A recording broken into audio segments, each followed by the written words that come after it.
The night has come, it's cold and losing my control. Your light is gone, and lonely darkness fill my soul. I wish that you could save me from my isolation. It's way too complicated. Let's start this conversation. Let's start this conversation. We got no relation.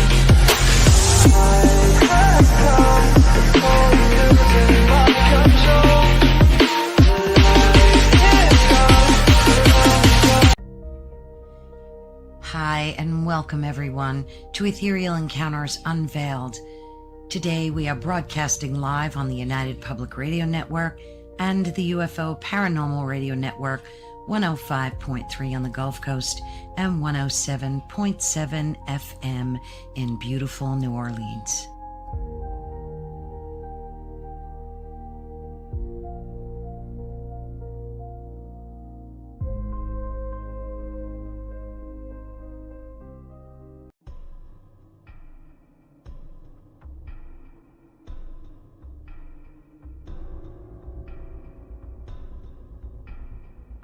Welcome to Don't Whistle at Night podcast, where Navajo legends echo in the shadows. Darren and Dawn will guide you through the sacred fire of native storytelling, where the old stories breathe, the unknown walks among us, and voices, long hidden, rise to be heard. And remember, don't whistle at night.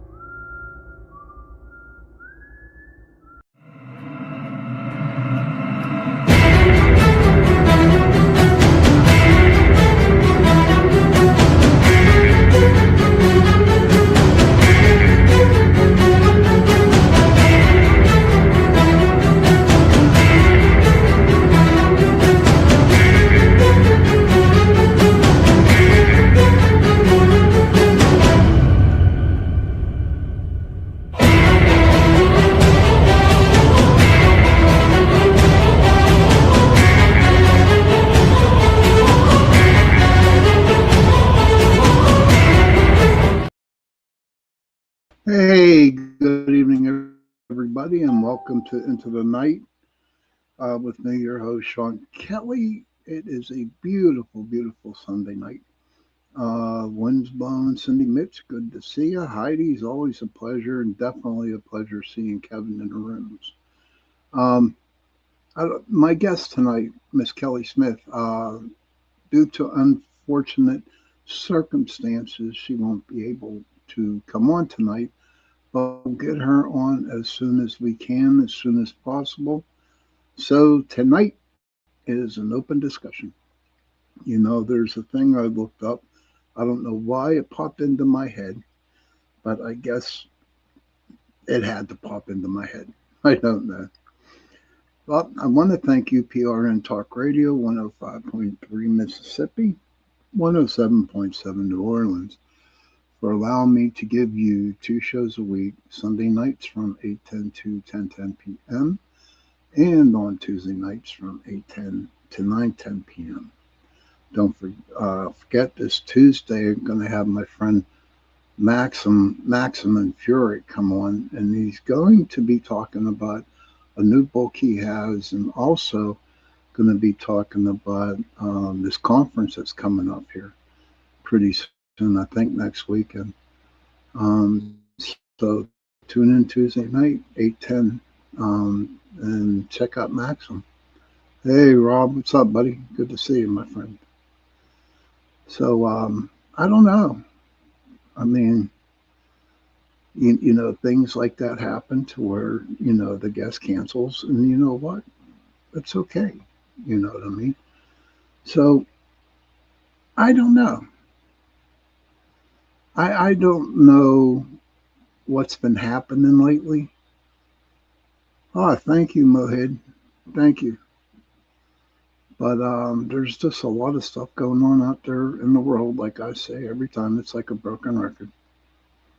and to see people who you love just, you know, kind of like, I'm not saying losing it, I'm saying just dwindling. I like that word better. It's okay. Thank you. Well, and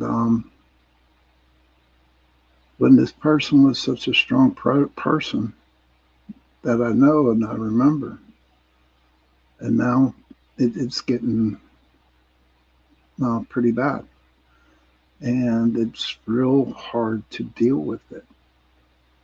And I'm going to talk a little bit about that before I get into the show a little bit. So I'm not going to tell you who it is, okay? But it's somebody very, very close to me and somebody who I truly love. And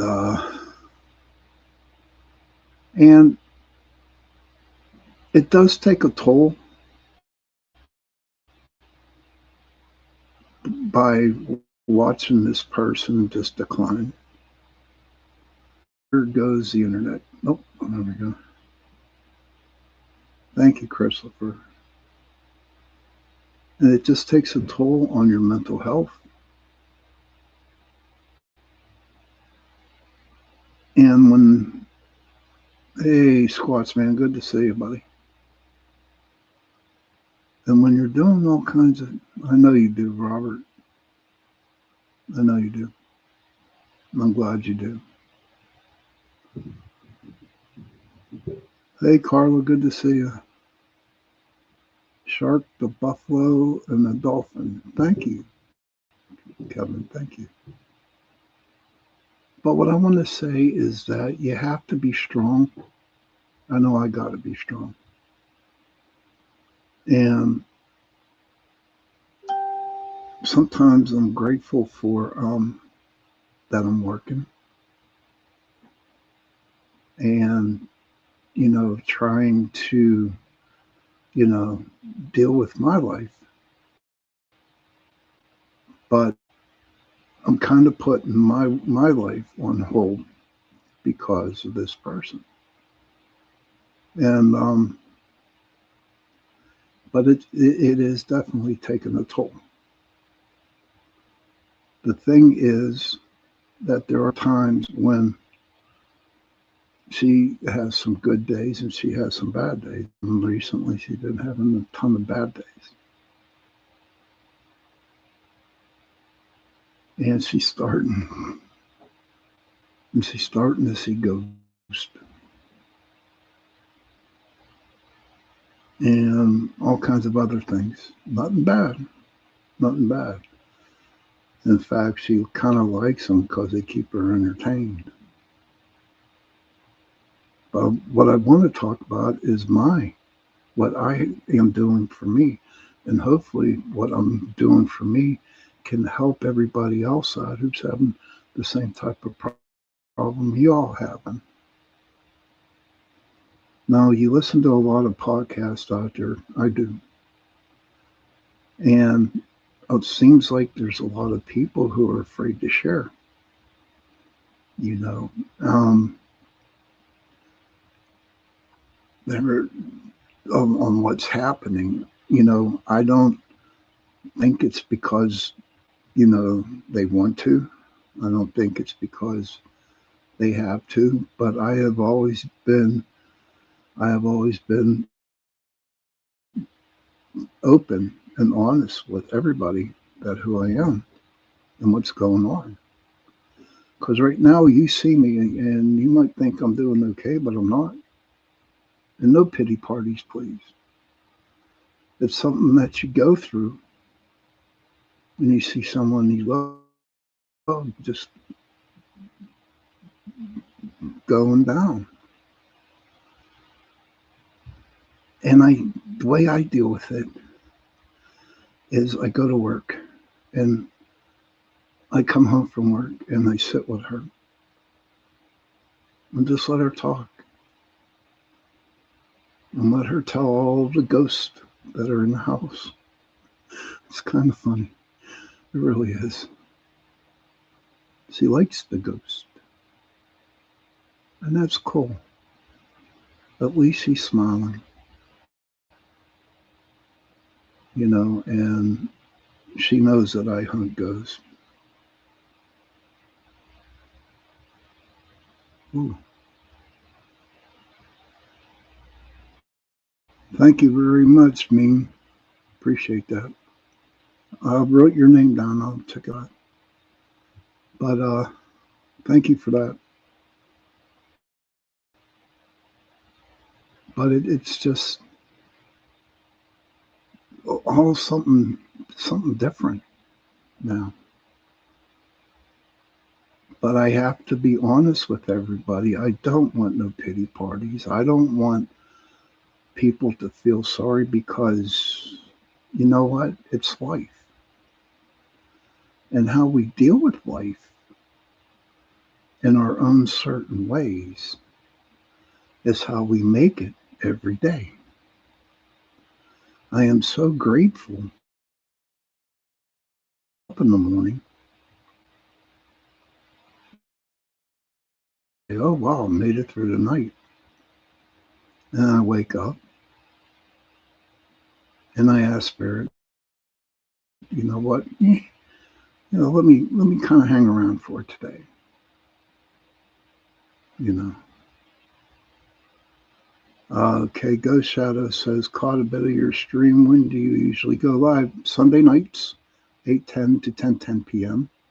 And on Tuesday nights, 8:10 to 9:10 p.m. Okay. All right, Gas Shadow 1. Thank you. Thank you. I'm going to write that down. I will definitely write that down. SHADOW1. Okay. Menkura. And what that?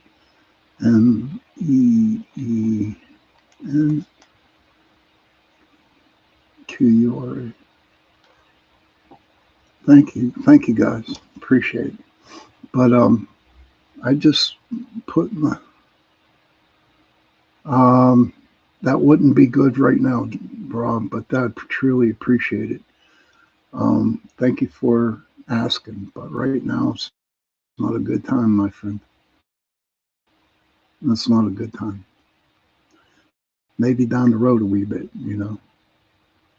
But thank you for asking. Just keep her in your prayers, Rob, please. But I'm just going one day at a time when I wake up. And you know what? And I look at it. Hey, Joni. And I look at it like this, everybody.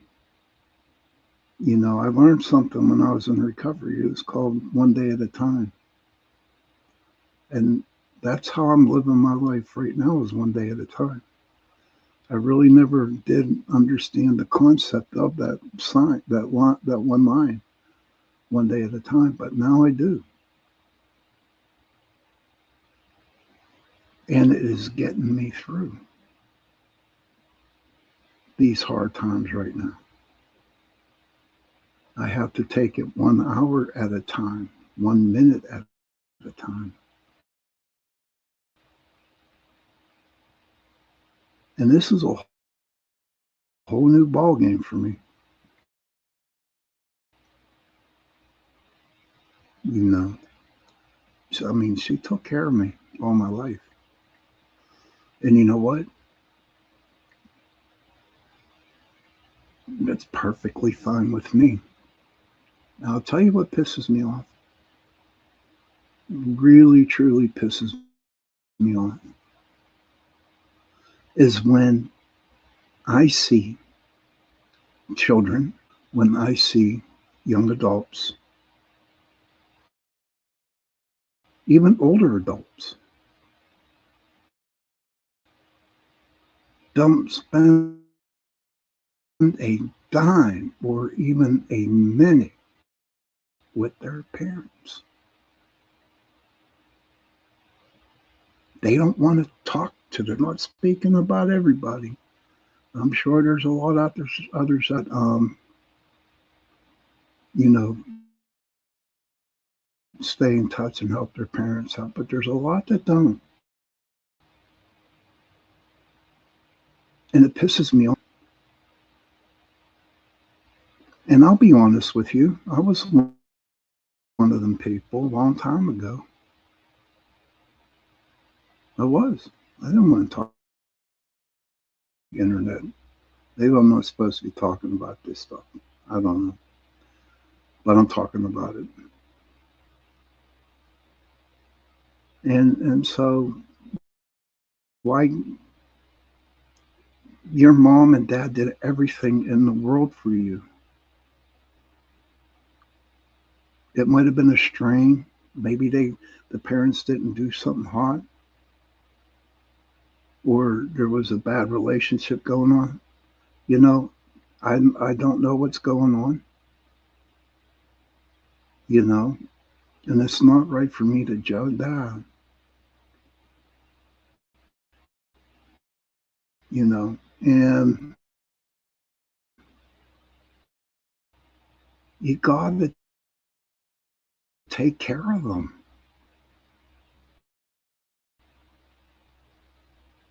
I don't care how pissed off you are at them.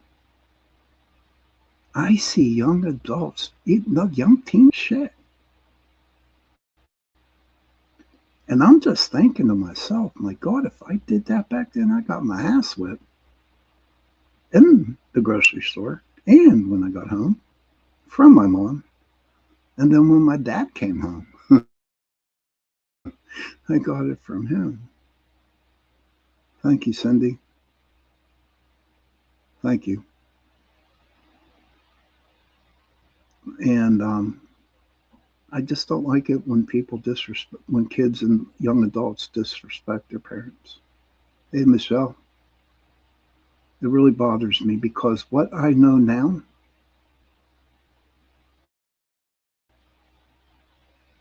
my gosh, my whole life has changed almost. And I'm with it. I really believe. Hey, Donna, there are plenty of times that I would say I had everything ready to go, move out, get my own apartment, whatever. And something would happen where I couldn't do nothing. Thanks, John. She's going to be okay. If people could actually say some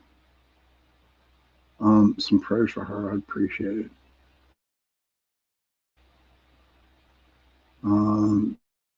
Heidi says, I'm back. The Ravens were yelling for her.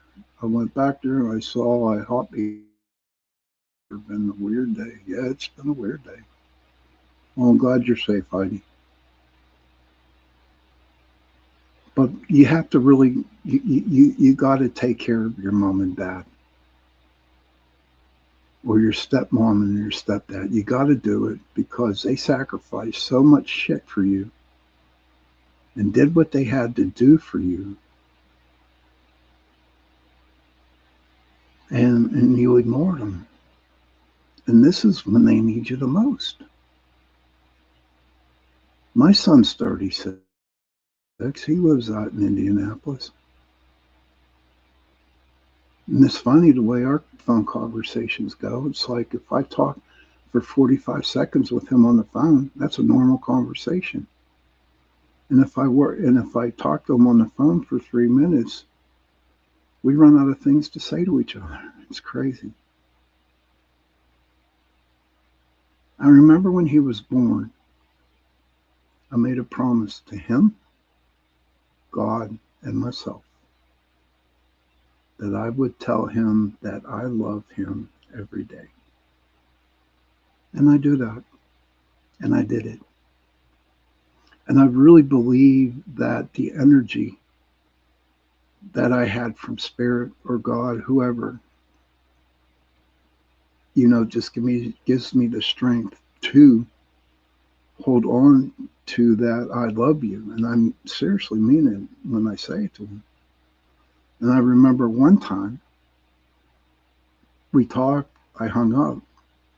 He called me right back.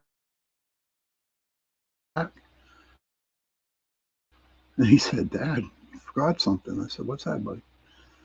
Shit. And I did. Now, me and my son don't talk that lot. Joni says she knows what I mean. She's not a phone person either. Yeah. I can't be on the phone. I don't know. It must be my ADHD or whatever. I don't know. But he's there. I'm there.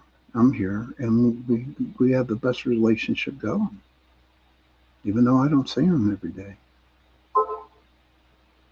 But to have conversation with me, you should have conversation with your parents. I remember, I hated my mom.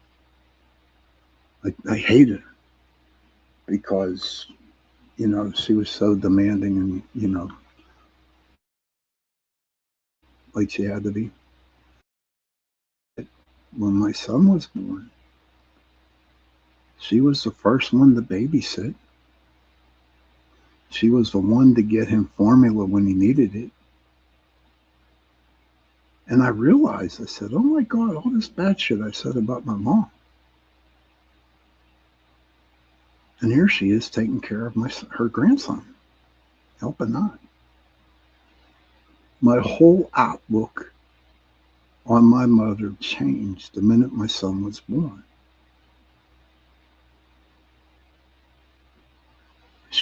She was there. She was there to help. She was there to show love. And I mean, them two are like peas in a pod now, man. He calls her 3 days a week, talks for about a half hour. And you could just see the smile. Whenever she talks to him on the phone, you should see the smile on her face. And that's a grandson talking to his grandma. Can you imagine what it'd be like if someone out there would spend 15 minutes on the phone talking to their parents? There's a commercial out there that I saw recently, the other day. I think it was a Uber driver.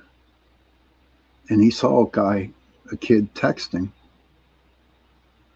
And he turned around and he looked at the kid and he said, why are you spending all this time texting where you can actually make a phone call? Oh, yes, so, Robert, he is. Oh, my God, yes. Yes, he is. Donna says, I took care of my mom and dad until both passed away. I moved them into a home on my property. I was with both when they took their last breath. God bless you, Donna. God bless you. Paul is the apple of her life, Rob. You should see him now, dude. He is like, he's got brains.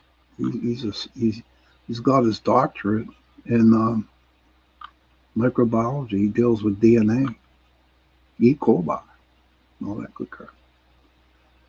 But do me a favor, everybody, tonight or tomorrow morning, and if your parents are still around, give them a call and talk to them for at least 10 minutes. Give them a call and tell them that you love them. It won't hurt. 5 minutes, 10 minutes, that would hit. And when you make that phone call and you tell them that, your parents are just going to be so ecstatic. They're going to probably say, well, what the hell do you want? But no, when they hear that, and you sincerely mean it when you say that. Sincerely say that. It will change everything for that moment, for that day. It'll put a smile on their face, and it'll probably put a smile on their face.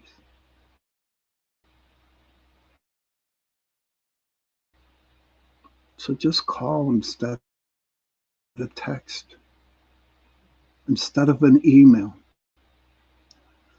But we are coming up at the bottom of the hour. It's 8:34 p.m. and um, it's time to go take my break. And when we come back, I'm going to talk about the Bridgewater Triangle. You know, I have to say, I have to mention that my guest, to uncertain situation happened where she couldn't make it tonight. So it's an open discussion and an open mic of whatever happens during the show. But we will definitely have Miss Kelly Smith back on again when things are okay. Cindy Mitch says, I'm so lucky I get to talk to my parents every day for hours on the phone. Aren't you lucky? I'm telling you, it's great. So to conclude this half hour of this show, my condolences, Johnny. My condolences. Whenever I'm missing my dad, I go out to the cemetery and I sit there. I pull out a chair. I don't care if it's raining, snowing, windy, or whatever. When I'm missing my dad, I go out to where he's laid out, grave, the cemetery, and I talk to him. And I talk to him. So, and before we go on, everybody, just respect your parents. Love your parents. And if you have no parents, because I tell you what right now, maybe not now, but down the road, there's going to be a time where you're going to need them. You need your parents or your step parents. You're going to need them. And they're not around anymore. And what are you going to do? So we're going to take a break. I'll see you back in 2 minutes. And we're going to talk about the Bridgewater Triangle and get some happiness in here. Okay. Here we go. See you in 2 minutes.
Hey, everybody, and welcome back. Hey, thank you, Kevin. To Into the Night with me, your host, Sean Kelly. This is this like the right one introduction. I want to thank UPRN Ty 105.3 New Orleans, Mississippi 107.7 New Orleans for allowing me to give you 2 shows a week. on this wonderful platform, United Public Radio Network. Um, so, like I said, Miss Kelly Smith, who was supposed to be my guest tonight, due to stuff that happened, that she just couldn't make it tonight. But we are definitely going to have her on next week. Okay, well, not next week. I'm sorry. Sometime in the future. Wednesday night, I'm having my friend Maxim Furyk come on. He's going to talk about his new book. And also, there is a conference going on somewhere in Pennsylvania this weekend coming up. So, talk a little bit about that too. So, if you're not doing anything on a Tuesday night, come in, check out the show, and listen to Maxim. Pretty interesting dude is what he is. So since Kelly couldn't make it tonight, so it's an open discussion, open mic, whatever you want to talk about. And, I was sitting here wondering, well, what the hell can I talk about tonight? And then all of a sudden, the Bridgewater Triangle came popping in my mind. And we did have a guest a long, long time ago in Chasing Prophecy. Me and Jenny did. But I also have a friend, Richie, who, like, it's his back door. It's like his backyard. And hopefully he'll a little bit more about his experiences in the Triangle. So, of course, I went to Wiki, and I'm going to read from Wiki, and that's okay. It's my show. But the Bridgewater Triangle is an area about 200 square miles within southeastern Massachusetts in the United States. And it's going to be the site of an alleged paranormal phenomenon, ranging UFOs to poltergeist and other spectral phenomena. Various Bigfoot-like sightings, giant snakes, and thunderbirds. The term was coined by the New England-based cryptozoologist Warren Coleman. Now I'm going to click on, I'm going to head down a little bit here, see here. Okay. Now, the historic places and landmarks, okay, and these are the landmarks, and hopefully when Richie comes on the show, that he will talk a little bit more about this. But the first one is Freetown Fall River State Forest.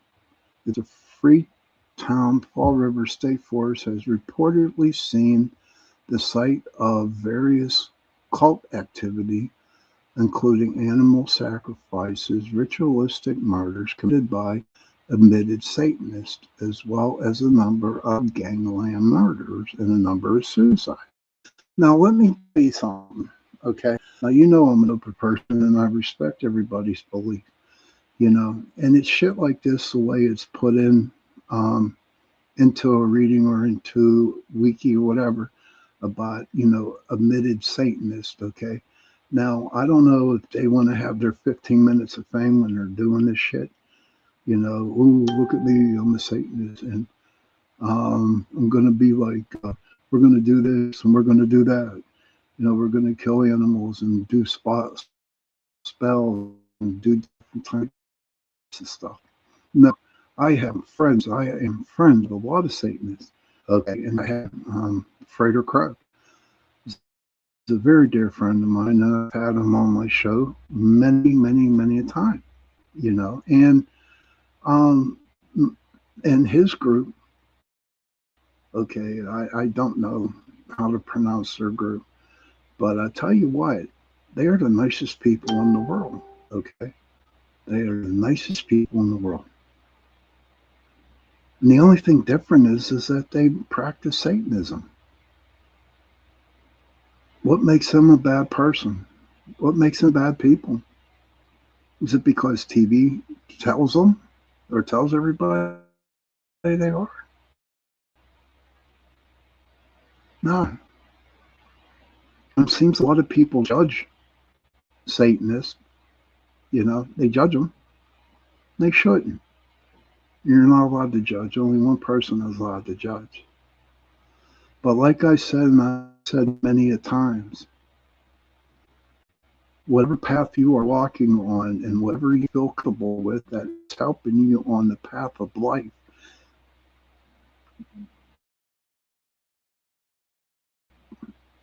don't break it. Continue with it. Continue what you believe and walk it. So, like it when, you know, written in this shit about admitted Satanists, I think they just want their 15 minutes of fame. It's just like witches and warlocks, too. You know what I mean? Witches, I have a lot of friends who are witches and warlocks, man, and they're. But then again, but again, with the media and the news and movies and TV shows, man, they treat them like they're rotten, that they're bad, and they're not. They're not. They're good people. The supposed site of where the Wampanoag, it's a historical figure, Anawan received the lost wampum belt from Philip. Okay, I know the story, but I don't know the story. So I don't know. Just bear with me. Legend has it the ghost of a man can be seen sitting on a rock with his legs crossed or with outstretched arms located within the town Falls Forest. Okay, so thank you, Cindy, and it's true. Now, they call this the profile rock, right? And it's cool if they see a man there sitting on a stone with his legs crossed or his hands out. That's great. So here's my question to you, everybody out there. If by any chance that you're walking in the woods and all of a sudden you see a spectral, being there sitting on the rocks, they see you, you see them, what would you do? Would you go up and hi, my name is Sean? Because more than likely they can read your thoughts too. Oh yeah, absolutely. What if it was an alien? If you saw an alien sitting on a rock, what would you do? I'd like to hear people's answers, if you want to talk about it. Carla says, I've seen it. I know you have, hon. I know you have. But what are you going to do? Bushy Run Park, definitely, dear. Definitely. And what I like about Bushy Run Park, it was back, I want to say, when the French and American War was going on. General Braddock up there. I don't know the whole history run, but it's definitely freaking haunted.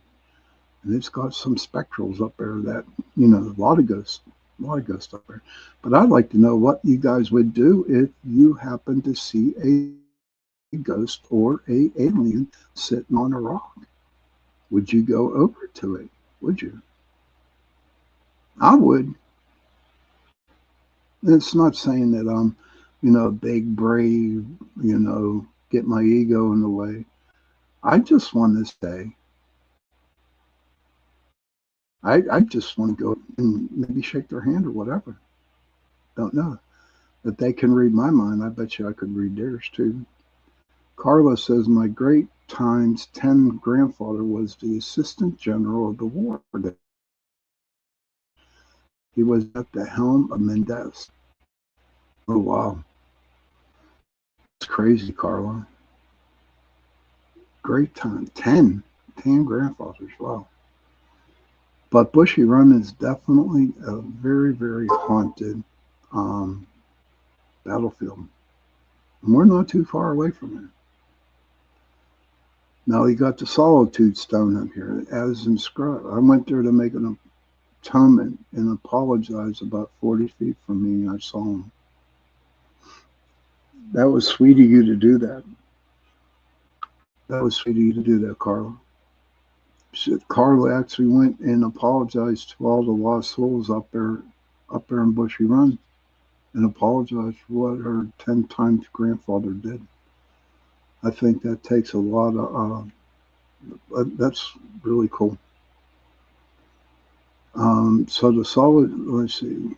Cindy says, yes, I would talk to them as they would be able to communicate with me.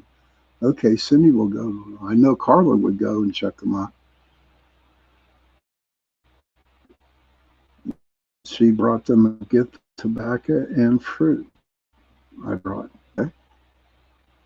And then Stone located near Forest Street in West Bridgewater, which was found near a missing person's body, also known as the suicide stone. Yeah.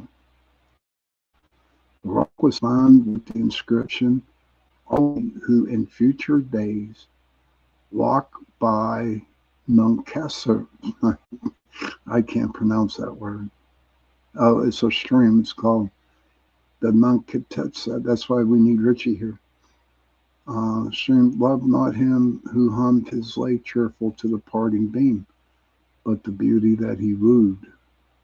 I don't have a clue what that all meant. Okay, but it was in quotation mark. Bridgewater State University, several buildings are in camps and other paranormal phenomena. Just Gettysburg, college of Gettysburg up there. They had a lot of hauntings in the college. Especially that famous one when two people walked into the elevators and they went down. They ended up down to the basement. They actually opened up, and the basement doors opened up. There was doctors actually operating on Civil War soldiers. Then you have Taunton State Hospitals have claimed that being touched and pulled in certain areas of the hospital. It is also claimed that the hospital will use. Here we go again. Here we go. Hey, Facey Ace. Here we go. The state hospital is also claimed that the hospital was used by satanic cults during the 1960s and 70s. Here we go with the satanic. If it was, so what? What's it going to do? Bring negative energy? Yeah. But you can be a regular person and bring negative energy and demons. You don't have to be a Satanist. So, again, I want to say that that's hard for me to believe. Maybe it was, but I feel that it wasn't. It's just something that they need to put in there to make the state hospital sound a little bit more, I guess, scary. The Hornbein School, the one-room schoolhouse, was built during the 1840s and remained in active use until 1937. The building is alleged to be haunted by its former inhabitants. Hey, Mish, good to see you.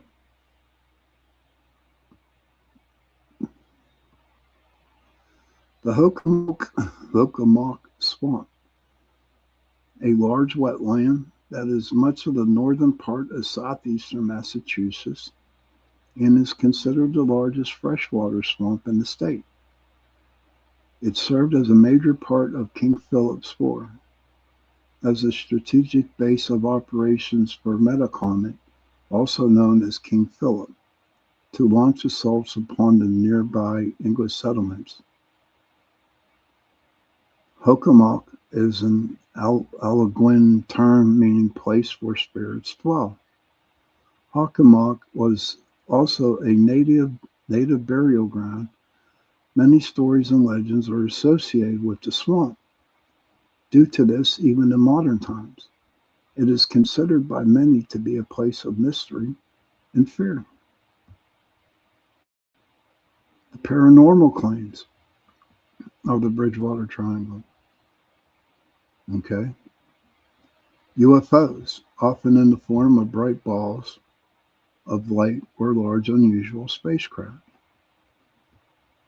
Unnatural animal sightings, ranging from unusual reports of animals that are not found within the area. such as panthers and bears, to more supernatural claims of giant snakes and enormous vicious dogs. And then they're called hellhounds. If everyone wants to know, they're called hellhounds. Paranormal humanoids, including sightings of Bigfoot, ghosts, poltergeists, and shadow people. So, personally, it sounds like the Chestnut Ridge Mountains up here in some kind. The Thunderbird sightings, giant birds or pterodactyl-like flying creature with wingspans up to 12 feet, between Taunton and Easton. Okay, here we go. Cult activity, especially animal mutilations. Various incidents of animal mutilations have been reported, particularly in Freetown and Fall River, where local police were called to investigate mutilated animals believed to be the work of a cult. Two specific incidents in 1998 were reported, one in which a single adult cow was found butchered in the woods, and the other in which a group of calves were discovered in a clearing, grotesquely mutilated as a part of a ritual sacrifice.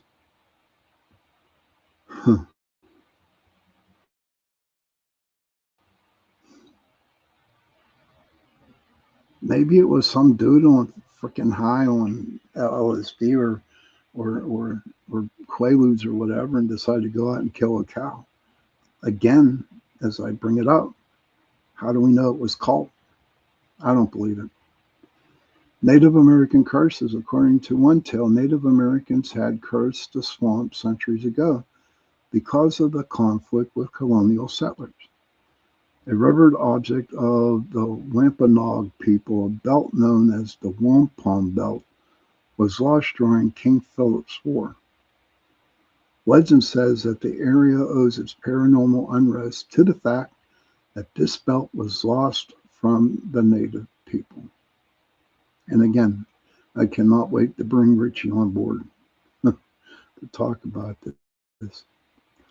And our favorite creature, Pukwudgies.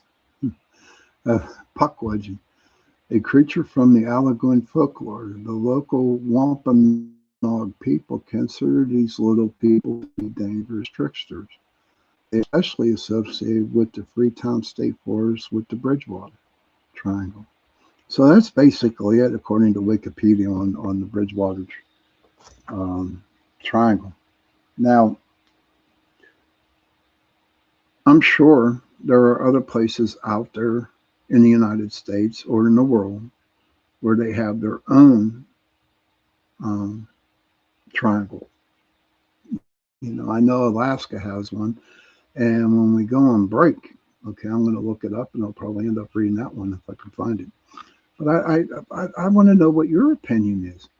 Please tell me, everybody, what's your opinion on these triangles? What do you think? Do you think this is just a bunch of hogwash? Do you actually believe that it might be true? I would like to hear everybody's opinion on it. I mean, because everything they described in this triangle is everywhere, not just in Bridgewater. Okay. And not if I want to say that the cults were mutilating animals, well, people are mutilating animals everywhere in the United States and over the world.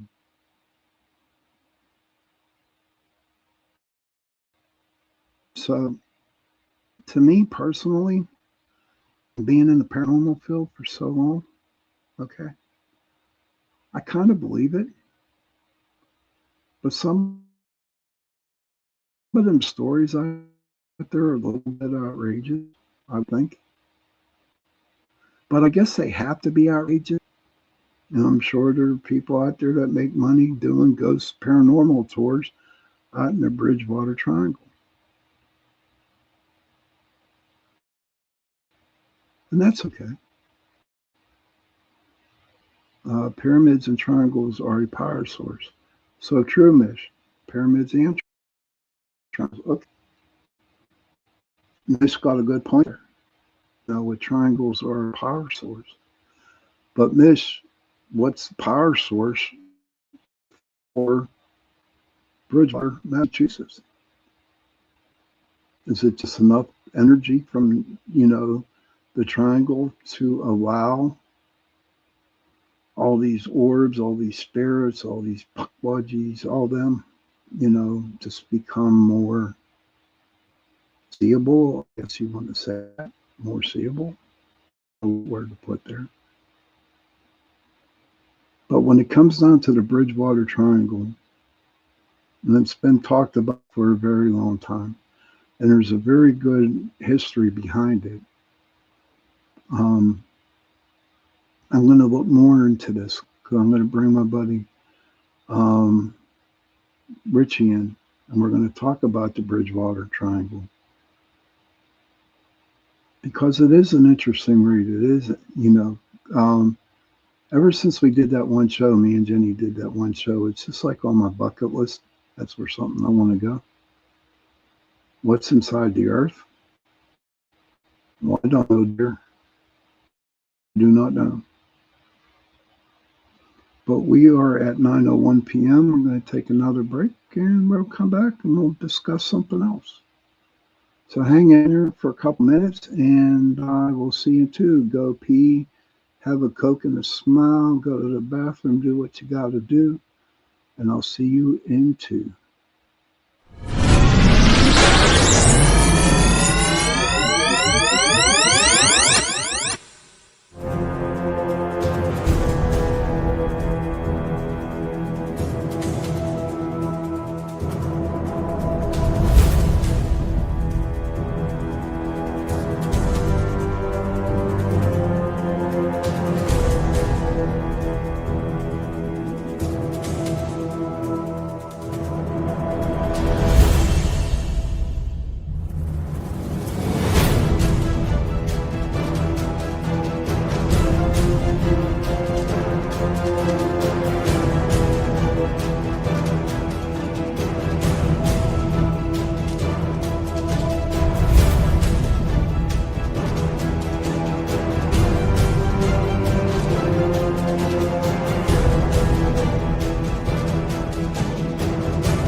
Oh, wow. Here we go. I'm going to play 2 more.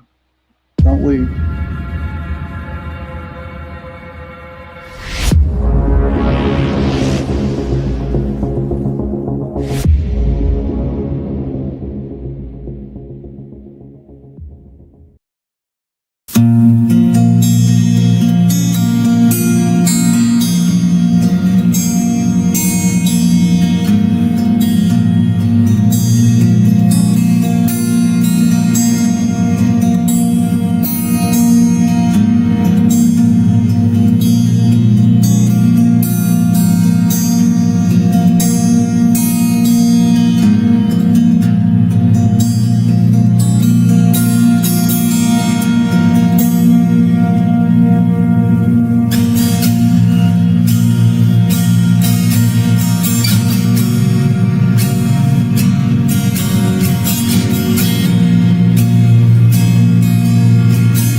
Hey, welcome back, everybody, to Into the Night with me, your host, Sean Kelly.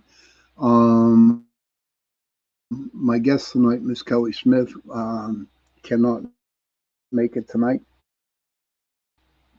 So we're having a week, and I'm just picking random things out to speak and talk about tonight. Tuesday night, I'll have my friend, thank you, Mish.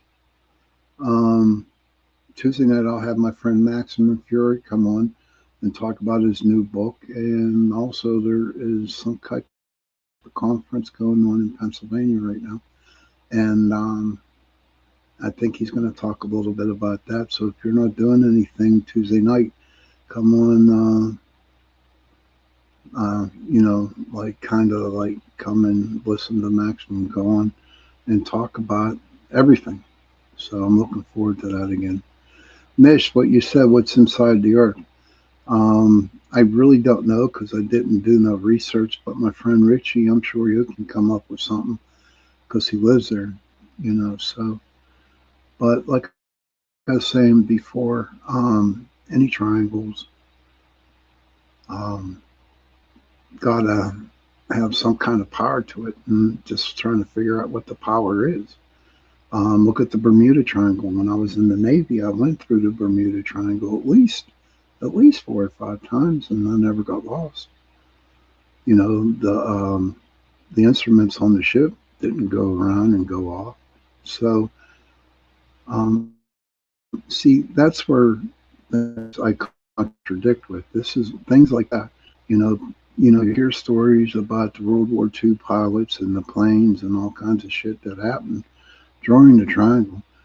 But why is it not happening when I go to the triangle? You know what I mean? When I was in the Navy, why wasn't I? Nothing happened to me. I don't know. It's kind of crazy. But back to the show. You know what, Mitch? I will look into it and I'll get back to you on Tuesday nights about it. Dang wasn't good enough for high strangeness. There's a lot of high strangeness going on right now, buddy. A lot of it. But is anybody out there in the chat room that has something they would like to bring up and talk about? Anybody? They can talk about anything, or I was thinking of. I don't know if anybody ever watched the show Missing 411. David Paulides, he wrote the book, and I do believe he did a show on it. And it's about people who went out in the woods and they got abducted and never were heard from again. Okay, we did a show on it, me and Jenny again, and how this world turned to shit. Don't worry, sir. Don't worry about that. We'll get to that. Don't worry, Mish. But I remember the one story. No, I ain't ignoring you. You can't do that, Mish. Nope. The one story I remember from Missing was the first one where there was like 7 or 8 hunters that went up into the woods and they were hunting. And so this old guy was sitting on a rock by himself, and everybody else spread out. So it was time for them to go back to the cabin, I guess, whatever. And when they went back to the big rock where this dude was sitting on, right? Okay, where this dude, he was gone, nowhere to be found. And they searched for a long time. I think it was. I mean, they brought in the military, other kinds. It was a big search for this guy, and they could not find him. And from what I understand, there was two people from one of the alphabet company agencies were up there, and they kept everything quiet. They did not want to talk about it, and whoever talked about it got into a lot of trouble. Okay, which isn't cool, but that's what they did. Now, a lot of people were thinking, okay, maybe he just got abducted by an alien or a UFO. Or maybe he walked in through a portal and never came back. No one knows. But, and here's where it gets kind of interesting for me on that story, especially that story. So at the time that this happened, they had people, looking at all the UFO activity that was happening in that area time that this man disappeared. Okay. And there was a lot of UFOs in that area. But what caught my mind was, why do aliens want us? Kelly Porter. Hi, good evening to see you. Hey, Kelly, good to see you. Thank you for popping in. Kelly is from the New Hampshire Bigfoot Society. Awesome. But why would they why would they abduct an old man? Why do people get abducted by aliens? Why? Now, I've been on this platform for over 6 years now. Thank you. And I have been on shows and I've done shows where they talk about alien abduction. In fact, my very good friend Joe Montaldo, he talks about it. He deals with it. And each time I hear a story, each time I listen to a guest talking about it, I'm like, why would they want us for? Then you got the big debate going on. Well, they want to know what we're like. If they know what they're like, but why? It's totally understandable. It's totally not understanding, you know. And we also had, I forget Trevor, the one guy got abducted in the woods. He was working for a logging company, and we had him on. And there's a show on it, a movie like, and I know I'm sounding like I'm crazy or something like that, but I'm sorry about that. But Travis Walton, we had him on the show, and we had him on as a guest. Now we asked him directly. We asked Travis, we're like, was it anything like what we saw on that movie that they made about it? And he laughed and he said no. He said that was made for, TV. Fire in the Sky was the name of the show. Yeah, Travis Walton. And Fire in the Sky. Very good, interesting man to talk to. But he just said whatever you saw on TV or in the movies, it wasn't for real. It wasn't real at all. He really didn't want to talk about it, which is totally understandable. But, something like that, I believe. But these other things were these other, like missing 411, about the old man missing from the rock. It just blows me away. Now, I questioned everybody out there, and I would like to have an answer. If you'd like to give me an answer, would you want to be abducted? Would you want to be abducted? Or have you been abducted already? When it comes to that question for me, when I answer that question, you know what? I don't know if I want to or not. Now, do I have control over it from all the things in which I hear? People getting snatched up at night. Miss says, depends what they do to me. Okay. Which is a good thing that you brought up, Mish. I like that because when you go up into a UFO, if you get, Abducted, can you say, hey, listen, I don't really want to do this. You can do whatever you want, but I know this is going to hurt me, so please don't do this. Is it possible that they won't do it to you? I don't think so, but it'd be kind of cool.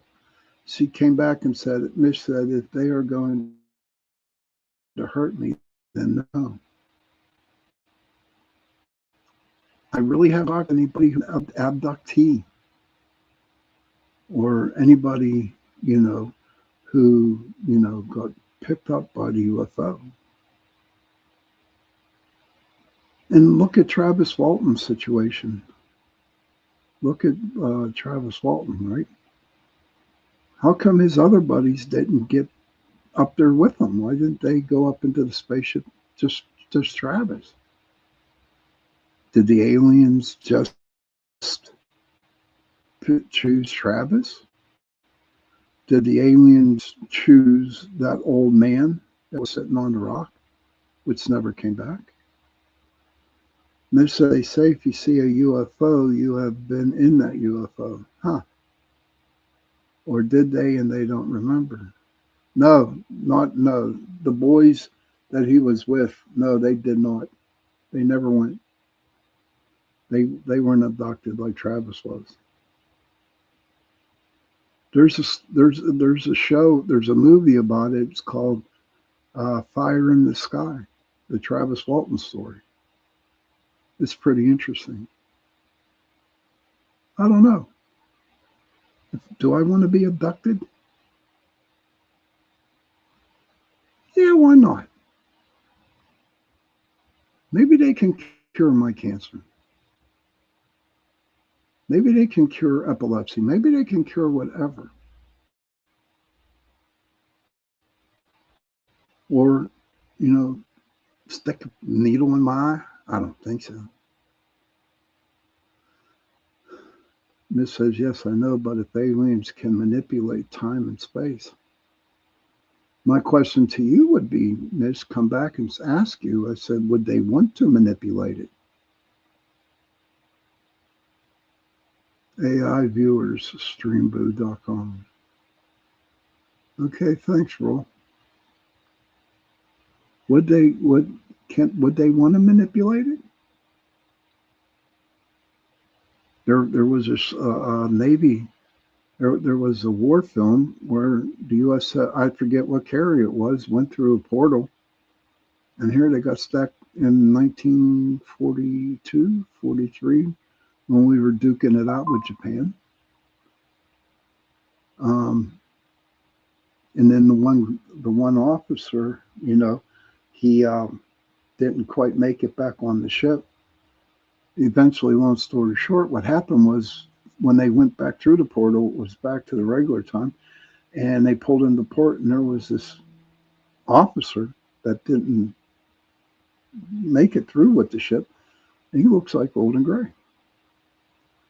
This says, I'd say they would, and is time and space only in your mind? How many levels of time and space are there? Yeah, wow, Mish, I never saw you go that far to the right on that one. Nah, you're not getting weird, dude. You're just being this who we love, man. This is who you are. This is who we love. So you could say that. That's not a problem. Okay. So, what do you think, guys? Do you want to get abducted? Do you want to see what it looks like on the UFO? And look at all the other aliens, different types of aliens. You got the grays. Mish says, I see life as many circles of time and space. So, yeah, why not? Why not get abducted?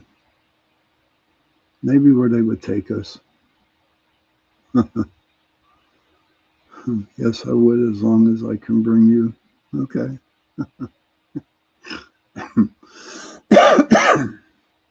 Excuse me. But I don't know.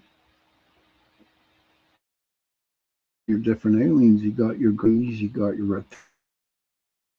See, to me, and I'm going to be honest with you, I've done many shows about aliens, UFOs, and reptilians, but I still cannot grasp the concept of it. Now, that might sound weird. Okay. Oh, gosh. Welcome back, Heidi. Good to see you. Mish, Heidi, Mish. But I really don't understand that much about aliens and the different, you know, UFOs, the different galaxies that we have out there. I have a problem understanding it. And I'm allowed to say that because it's true. And I don't want to tell you anything tonight that I might not have the right answer for y'all. And so I really don't want to get really too involved, talking about it. Oh, yeah. He said, Miss says, want to get abducted with us. Hey, why not? Let's make it a party, an abduction party. I don't know. I'm starting to draw a blank on UFOs. Cindy says, I'm not sure of it all either. But they do exist. I saw the UFO, plain as day.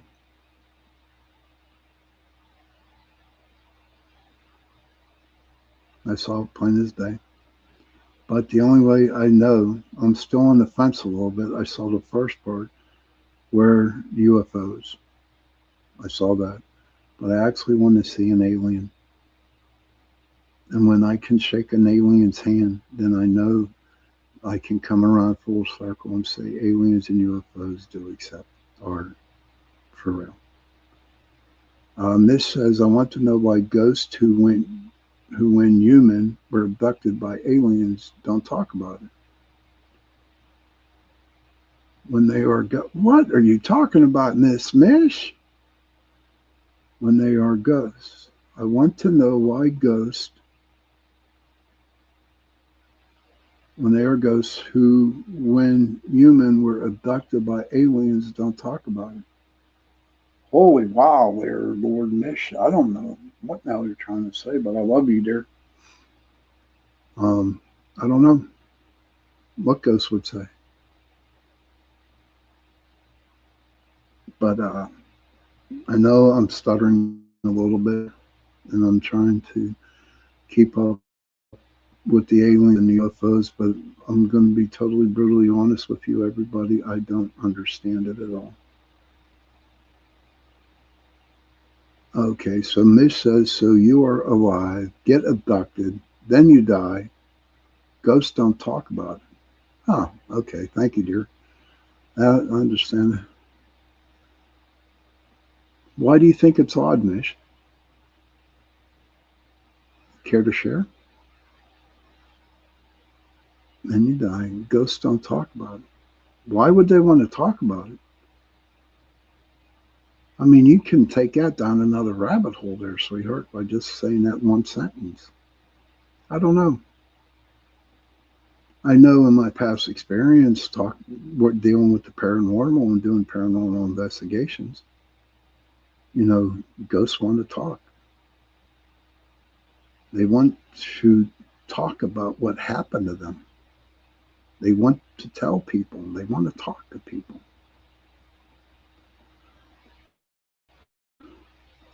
Oh, well, would you like to share your alien experience? Oh, okay, Mish. My mind's not here today, but I understand what you're talking about. But back to the ghosts who want to talk. If you know you're in a haunted place and you know that there's a ghost hanging around, a lot of people will say, you'll start hearing voices in your head. And a lot of people will be telling you it's your subconscious talking to you. And that is not true. Okay.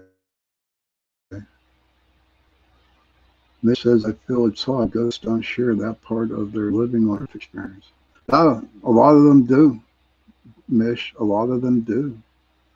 And they want to talk about it. But people don't want to listen to them. That's true. That's a fact. You might see the K2 going off. You might see everything else going off. But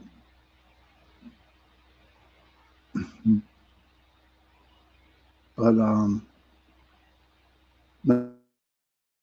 I'm lost for words here, Mish. That's okay. I still love you.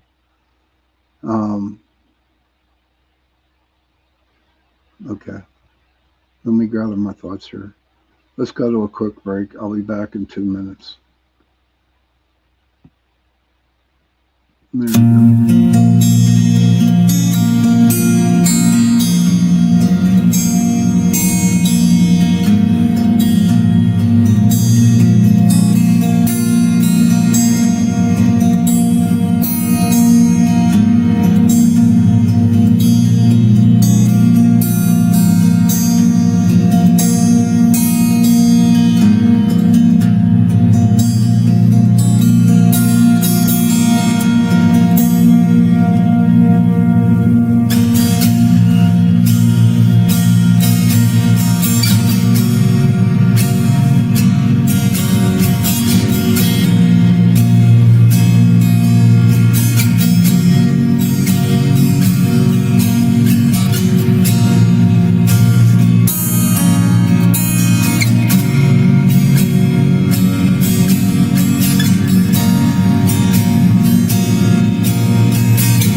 The night has come, it's cold and losing my control. Your light is gone, and lonely darkness fill my soul. I wish that you could save me from my isolation. It's way too complicated. Let's start this conversation.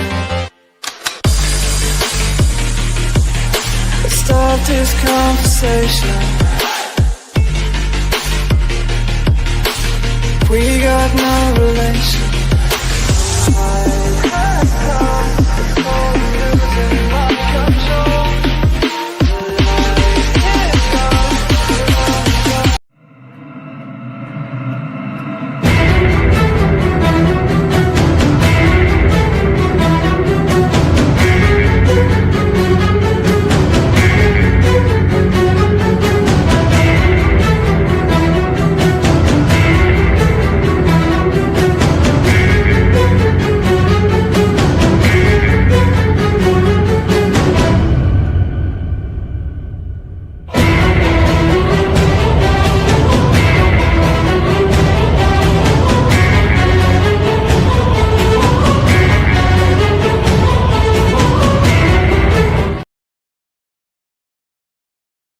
Hey, welcome back, everybody, to the last half hour of the show.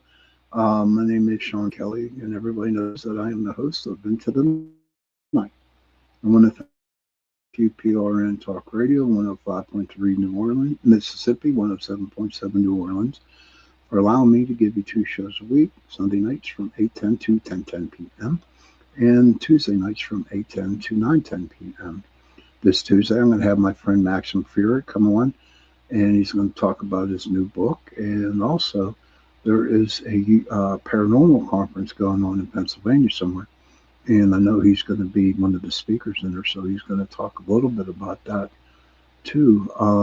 Again, Kelly Smith, she couldn't make it here tonight, so I will definitely get her on again pretty soon, hopefully, to see everything, and we can talk to Kelly. Thank you, Heidi.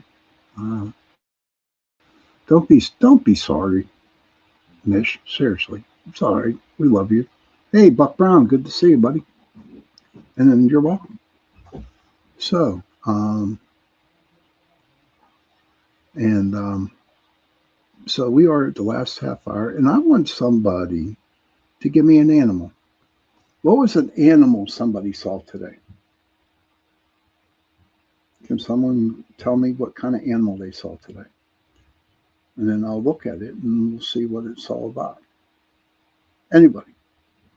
Any type of animal did anybody see? Not every. Okay. Well, you know what? I don't know why, but I don't know. The deer. I saw a deer today. Okay. And um, we're going to talk about medical meaning. The spiritual meaning of a deer centers on gentleness, intuition, and grace under pressure. Cindy, me and you, great minds think alike there. Seeing a deer or having one cross your path is widely viewed as a gentle reminder to trust your instincts, approach challenges with compassion rather than force, and remain alert yet calm in daily life.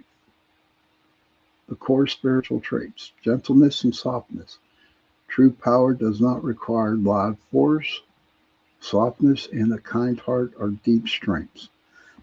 I think everybody in my chat room, everybody who follows me on my shows, they all have this deer energy because they have kind hearts and have deep strengths. Yes. A heightened intuition. Deer move with quiet awareness, urging you to listen to your inner voice in subtle sentences. Well, that's a good thing to ask everybody. Do you actually listen to your inner voices? Do you listen to them? Is there ever a time where you come to a situation where you're like, okay, maybe I should do this and maybe I shouldn't do that? Now, when that situation happens, is it your brain or is it your inner thoughts? How do you know which is which? Hard, it's kind of hard to realize. But for me, how I know the difference is it's like for me, I when I jump to a conclusion right away at something that I am thinking about, then I know for a fact, right, that I'm using my brain. But when there's a deep meaning to where I'm not thinking with my brain, but I'm actually listening to my heart, and I know it's coming from the inner voice, from my heart. Everything comes from my heart. Everything comes within inside. Anything that I jump to a conclusion with, everything is just my brain. And you know as well as I do, everybody, that our brain gets us into trouble a lot. Because we jump to a conclusion right away and it's not the right choice. Well, it usually isn't. Grace in transition, moving through difficult obstacles with fluid adaptability instead of head on collisions. Again, you use your brain, you're in for a head on collision. And I think we have many of those. Not just me, but everybody.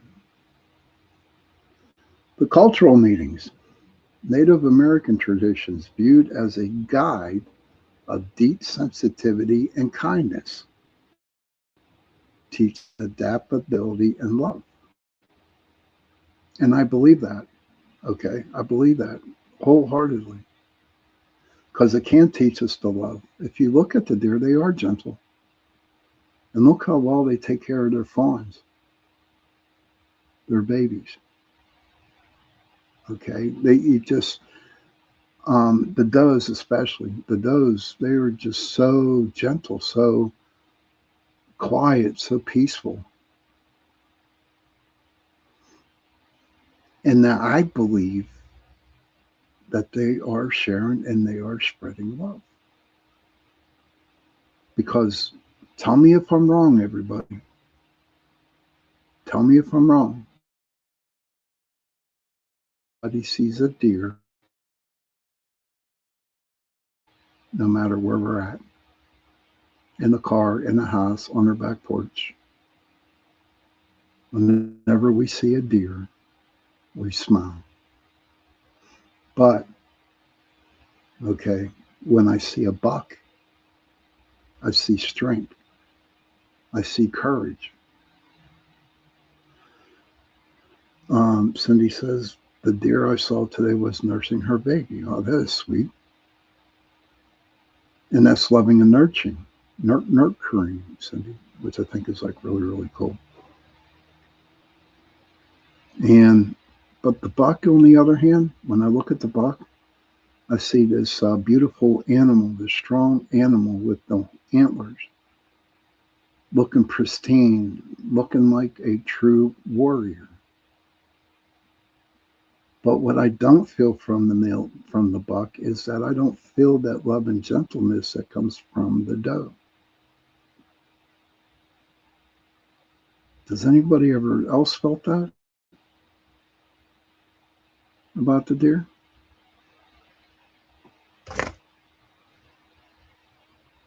I think everybody has. That's okay. Everybody go home. Man, it's been quiet in the chat room.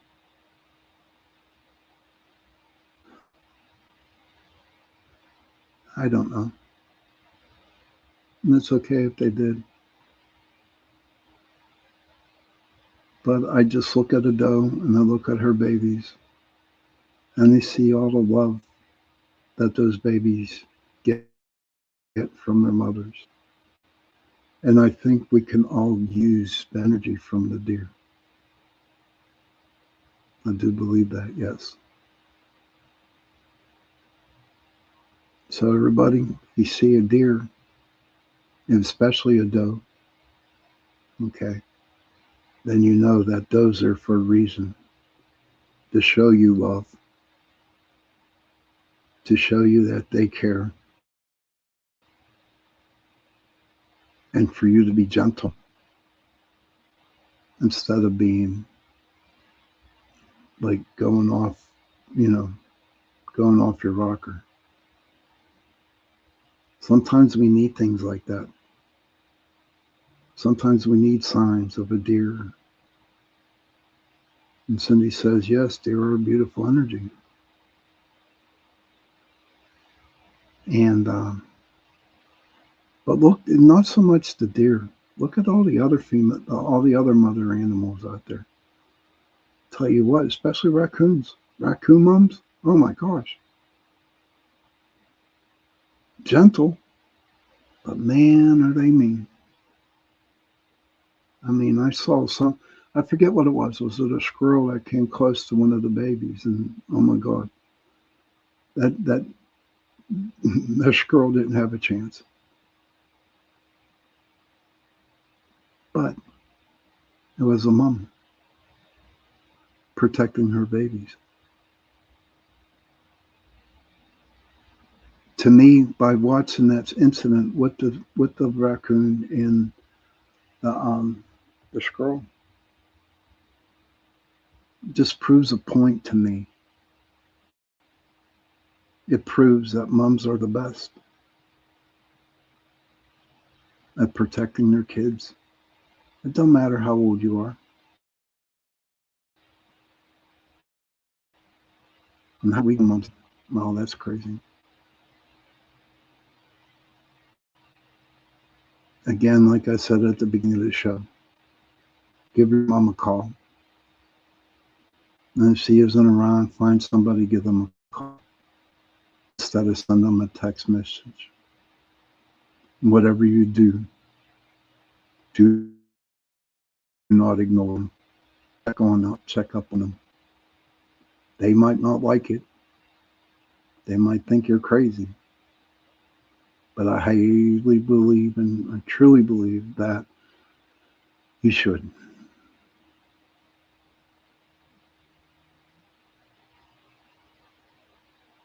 I don't know. But I'm going to do a reading tonight, and then I'm going to close off the show. I draw the cards. Everybody knows that I'm going to draw. I'm going to do a real quick break, and I'll come right back, and then we're going to do a reading. Okay? There's a couple more promos I need to play before we start. So, everybody, I'll see you back in 2.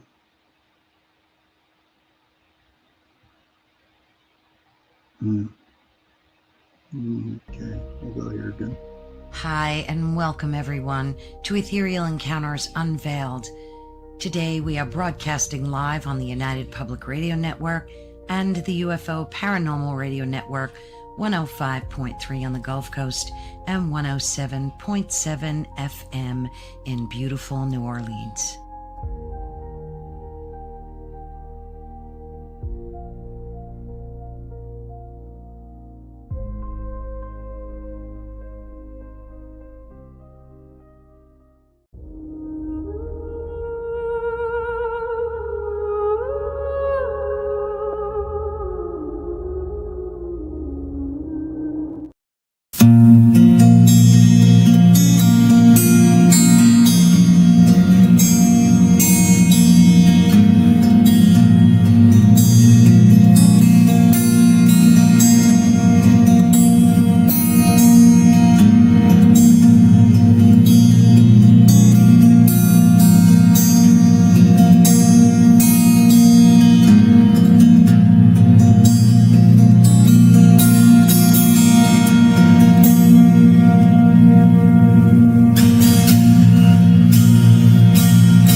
Hey, welcome back, everybody.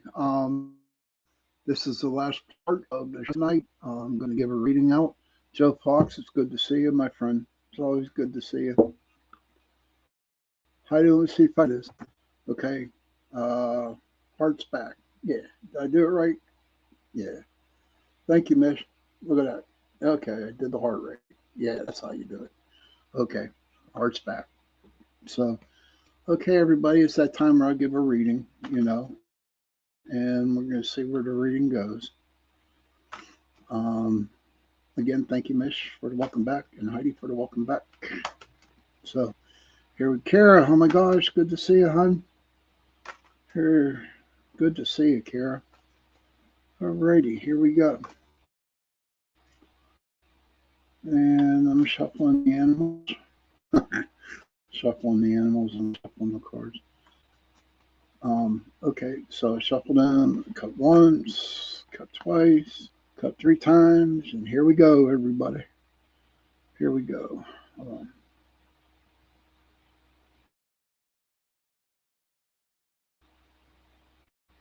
Ah, thank you, Cindy.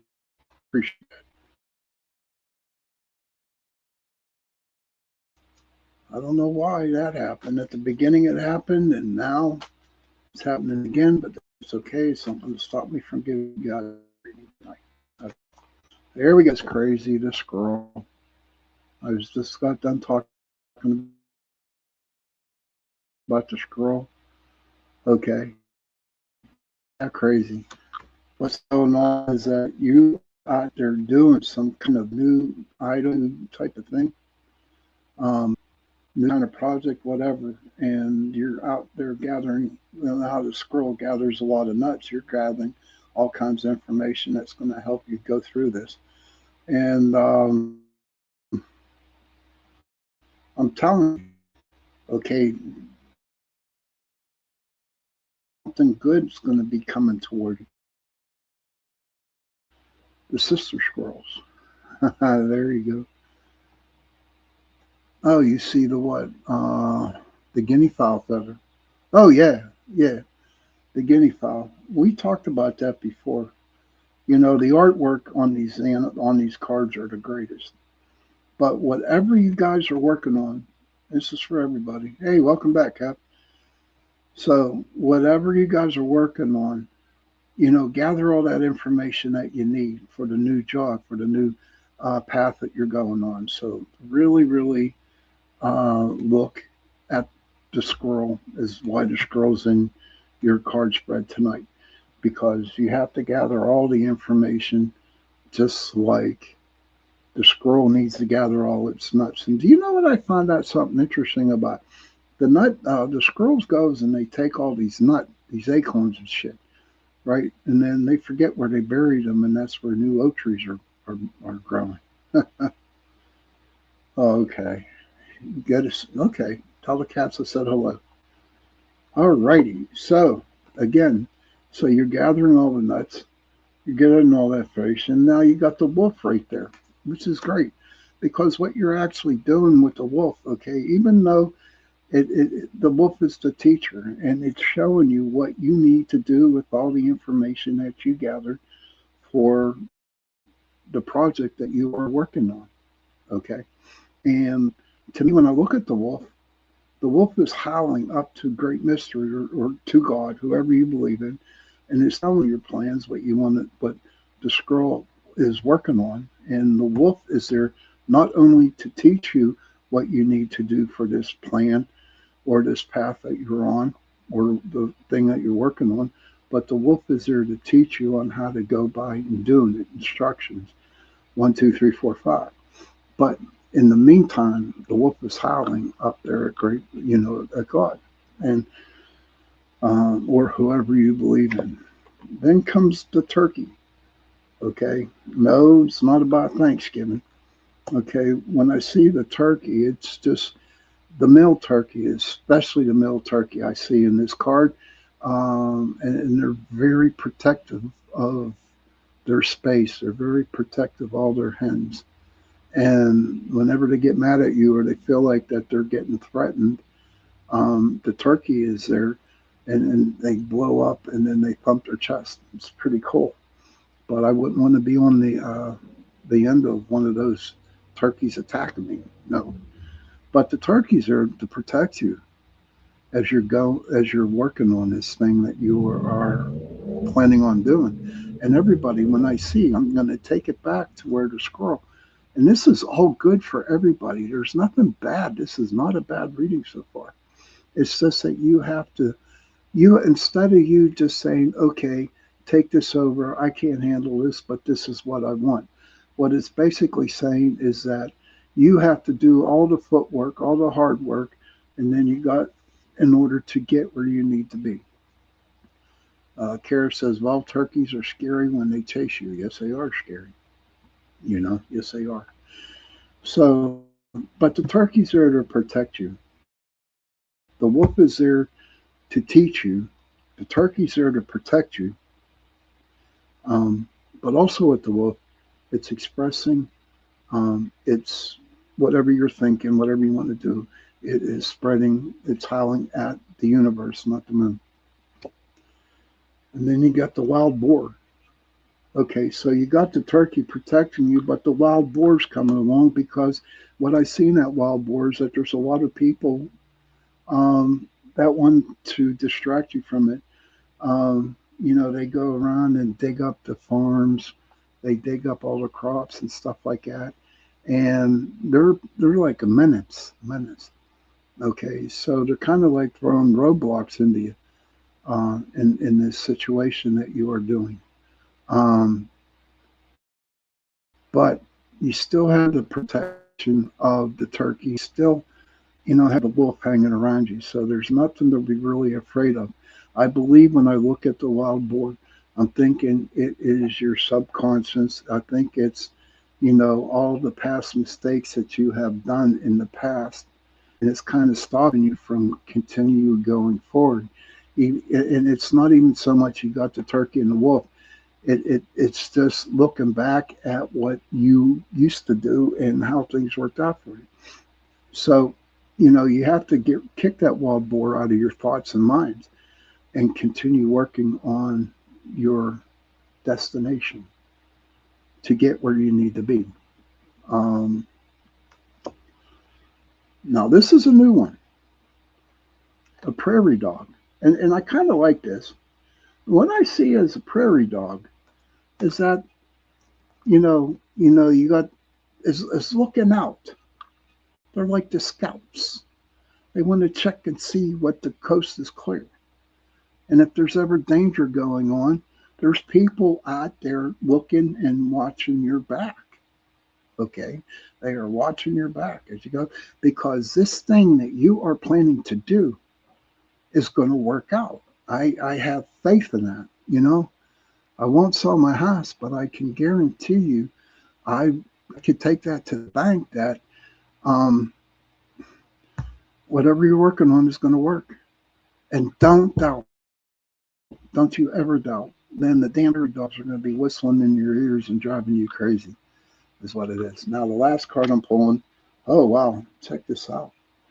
Okay, the last card is the mountain lion.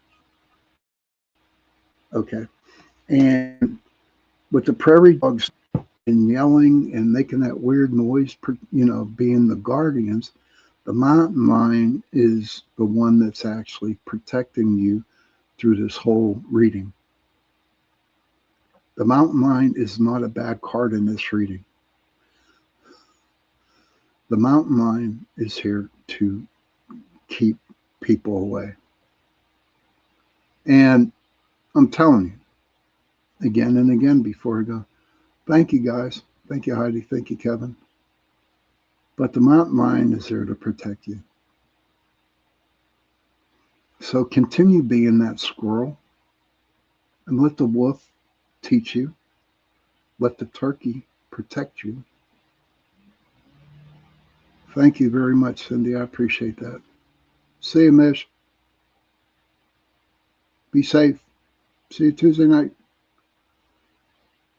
Let the prairie dogs, you got the warthog, which means whenever you see the warthog or the boar, okay, the wild boar, um, don't let your past thoughts, don't let your insecurities get in the way of getting to where you need to be. And then then let the prairie dogs keep an eye on you in the back. And let the mountain lion protect you. So that is the reading for today. Oh, you're gonna that's cute, Kara. That's cute. I hope everybody enjoyed that reading. Kara says my sister and I was talking. Since Hooters is supposedly coming to our town, we're gonna open up a Roosters. That's the that's funny, dear. That's funny. Cheers to you, my friend. Now, so back to the reading real quick. Basically, is work on the thing that's going to make it better. That's going to make your life a lot better. And let these other animals take control of protecting you. Yes, let them protect you. And I can guarantee it. I'm guaranteeing it now. Whatever you're working on, whatever you want in life, it's going to happen. Am I predicting the lottery for you? No, I'm not, because I'm not good at predicting lotteries or I wouldn't be here. But I'm just saying something that you need. It could be a relationship. It could be not a love relationship. It could be anything. Just let the animals protect you while you're doing your work, and everything will be okay. I guarantee it will be. Well, that is tonight's show. Okay. might end up here a little bit early than usual. I don't know, but to me, is okay. What's their roots or could do? You're funny. You're funny, Kevin. Thank you for being back. You make me smile. I don't know. I hope that the show tonight was good, and I hope Miss Kelly Smith is okay. And we will definitely have her on again. We'll get her on the show soon, as soon as she can. And I just think that every single one of you, thank you for letting me talk at the beginning of the show. And I ask that you pray for my mom. I do. I ask. Okay, and I truly appreciate it. And I just want to say thank you for being there and listening to my show. It makes the world, Don't forget Maximum Furyk is going to be on Tuesday night. Anybody have any last comments they would like to would like to say? Thank you, Heidi. Thank you. But pretty soon I'm going to get Heidi on the show and Ken and we're going to talk. Thank you, Kev. All right, Kara. See you later. I hope roosters work out right for you. That was funny. But children, if you can, please go to your parents, give them a hug, and tell them that you love them. And parents, please go to your children, give them a hug, and tell them that you love them. And if you have no parents and if you have no children, please go find somebody, give them a hug, and tell them that you love them. Because those 3 words, they do go a long way. Always remember to follow your path. And remember when I talked last Tuesday, when I talked about mirrors? I don't know if anybody did that.